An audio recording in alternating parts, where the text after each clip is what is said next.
ತಾರೀಕು ಶಹಾಪುರ ಬಂದ್ ಆಚರಣೆ ನಡೀತಕ್ಕಂಥದ್ದಕ್ಕೆ ಇಡೀ ನಮ್ಮ ಕೋಲಿ ಸಮಾಜ, ಶಹಾಪುರ ತಾಲೂಕು ಸಮಾಜ ಪರಿಪೂರ್ಣ ಬೆಂಬಲ ಕೊಟ್ಟಾಗ, ಇದರ ಜೊತೆಯಲ್ಲಿ ತಾಲೂಕು ಎಲ್ಲ ಹಿಂದ ವರ್ಗ ಸಂಪೂರ್ಣ ಬೆಂಬಲ ಆದ.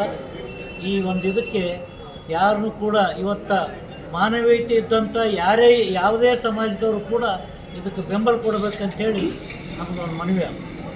ಅಯ್ಯಣ್ಣ ಕನ್ಯಾಕುಮಾರಿ ದಿನಾಂಕ 31ನೇ ಡಿಸೆಂಬರ್ ಇದೇ ತಿಂಗಳು ಶಹಾಪುರ್ ಬಂದ್ ಕಾರ್ಯಕ್ರಮ ಹಮ್ಮಿಕೊಳ್ಳಲಾಗಿದೆ. ಕಾರಣ, ಈ ದೇಶದಲ್ಲಿ ಒಬ್ಬ ಗೃಹ ಮಂತ್ರಿಯಾಗಿರ್ತಕ್ಕಂಥ BJPಯ ಅಮಿತ್ ಶಾ ಬಾಬಾ ಸಾಹೇಬರ ಬಗ್ಗೆ ಅವಹೇಳನಕಾರಿಯಾಗಿ ಮಾತನಾಡಿದಂಥ ಸಂದರ್ಭವನ್ನು ಖಂಡಿಸಿ ಇವತ್ತು ಶಹಾಪುರ ತಾಲೂಕಿನ ದಲಿತ, ಹಿಂದುಳಿದ, ಅಲ್ಪಸಂಖ್ಯಾತ, ಪ್ರಗತಿಪರ ಚಿಂತಕರು, ಸಾಹಿತಿಗಳು